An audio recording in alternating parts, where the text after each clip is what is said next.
You don't exist. At least, not to the world below. At 50,000 feet, where the sky fades into a bruised midnight indigo and the Earth's curvature reveals its fragile edge, you are a ghost. No radar on the planet can find the $2.1 billion machine you're piloting. The B-2 Spirit doesn't scream through the air. It glides in a chilling, absolute silence, carrying enough power to end a civilization in a single heartbeat. It didn't start here, in this vacuum of silence. It started in the suffocating heat of Laughlin Air Force Base years ago. They didn't choose you because you could fly. Thousands can do that. They chose you because in that interview room at age 18, when 4 stone-faced officers asked if you could drop a payload on a target knowing civilians were nearby, your eyes didn't blink. You were born to make the decisions that would break an ordinary man. Becoming a B-2 pilot is a pact you sign with the ruthlessness of physics and time. This aircraft has no tail. It stays airborne only because 4 flight computers are constantly arguing with gravity to keep it level. Flying the B-2 isn't like operating a machine. It's like trying to domesticate an aerodynamic idea. 1 degree of drift in a night formation and you're a fireball. 2 seconds of hesitation in the simulator and you're washed out. Hundreds quit. Their rooms were empty by morning, their names erased without a trace. But you stayed. Scan. Check systems. Scan again.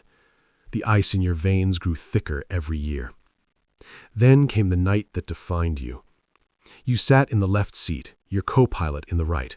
2 human beings, carrying 16 nuclear gravity bombs. On the tarmac at Diego Garcia, the alert tore through the air. This wasn't a drill. Coordinates locked. Target package confirmed.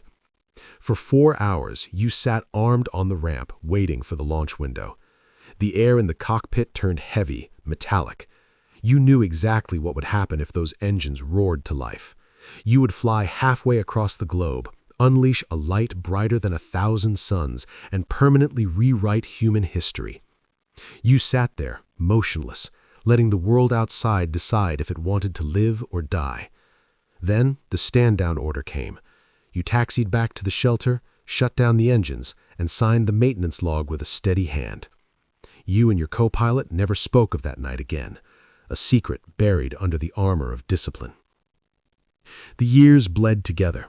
From a student, you became a squadron commander, then a wing commander. You sat at top-secret tables in the Pentagon, staring at unlabeled maps where red circles represented the life and death of millions.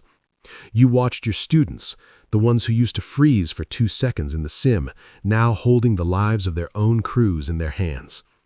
Until one day, at age 56, you climb into the cockpit for the final time. No weapons, no alerts, just a training profile. You look at the vast sky through the cockpit glass, watching the clouds drift by just as they have for 33 years.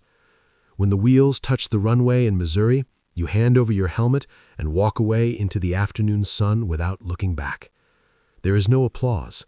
The sky never knew your name.